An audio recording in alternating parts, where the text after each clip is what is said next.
تو نبی جو ہیں وہ قبروں میں زندہ ہی ہوتے ہیں. اب سمجھیے اس مسئلے کو. یہ اللہ کا قانون ہے. کس طرح اہتمام کیا اللہ نے. اے ہمارے نبی، جس کپڑے میں تیرا یہ کھانے پینے کا سامان بندھا ہوا ہے، اب اس کی حفاظت ہم نے ایسی کی ہے، زمانے گزر جائیں گے پر یہ خراب نہیں ہوگا. تو ایسے ہی حفاظت اللہ تبارک و تعالیٰ نے نبیوں کی بھی کی ہوتی ہے. زمانے گزر جائیں گے پر تمہارے جسم خراب نہیں ہوں گے، صحیح سالم ہی رہیں گے. تو حضرات محترم، پھر اللہ تبارک و تعالیٰ نے اپنی قدرت کا نظارہ دکھایا. وہ بکھی ہوئی جو ہڈیاں تھیں یکجا ہوئی، ان پہ کھال چڑھی، جڑتی رہی، اور پھر جسم بنتا رہا. ایک دم گدھا جو ان کا ہیمار تھا وہ کھڑا ہو گیا، انہیں دیکھ لیا. پھر وہ اپنی آواز کے اندر بولنے لگا. آپ اس پہ سوار ہو کر اب شہر کے اندر داخل ہوئے.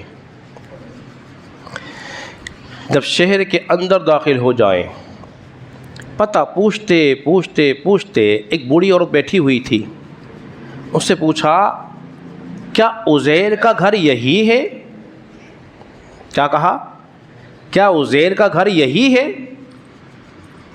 اس نے کہا ہاں عزیر کا گھر ہے تو یہ، پر تو ہے کون؟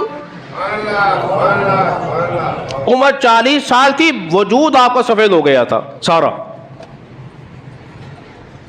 تو کون ہے بھائی؟ عزیر کا نام لینے والا. انہیں تو گم ہوئے 100 سال سے زیادہ کا عرصہ ہو گیا. 100 سال کا عرصہ گزر گیا. آپ نے فرمایا میں عزیر ہوں، میں عزیر ہوں. وہ بوڑھی کہنے لگی تو کیسے عزیر ہو سکتا ہے؟ آپ نے فرمایا میرا یقین کر، میں عزیر ہوں. بولے اچھا، اگر تو واقعی اللہ کے نبی عزیر علیہ السلام ہو تو ان کی تو یہ شان تھی. اب ان کی شان بتا رہی ہے کہ وہ جو دعا کرتے اللہ کی بارگاہ میں قبول ہو جاتی. وہ عورت کی آنکھیں جو تھی نا نابینا ہو گئی تھی، اور پیر اس کے مردار، کسی مرض کی وجہ سے اٹھ نہیں سکتی تھی یا چل نہیں سکتی تھی. آپ نے فرمایا اچھا پھر دعا کر میرے لیے، دعا کر میرے لیے کہ میری آنکھیں آ جائے، پھر میں دیکھ کے بتاؤں گی واقعی تو عزیر ہے کہ نہیں عزیر ہے. تو پھر انہوں نے کیا کیا؟ دعا کی. مستجاب الدعوات تھے. یہاں دعا کی، اللہ تبارک و تعالیٰ نے اس مائی صاحبہ کی بینائی کو لٹا دیا،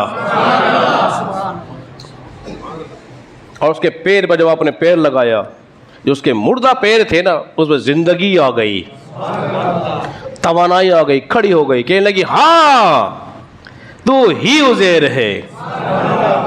میں نے پہچان لیا اور ہاتھ پکڑا. یہ اس کی خادمہ تھی، اور آپ پکڑ کے لے کے گئی جہاں آپ کے پوتا پوتی کھیل رہے تھے.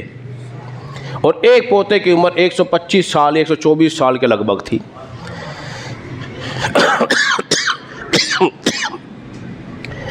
ابھی قریب ہی پہنچنے والی تھی، چلائی لوگوں خوش ہو جاؤ، اللہ کے نبی عزیر مل گئے ہیں، خوش ہو جاؤ.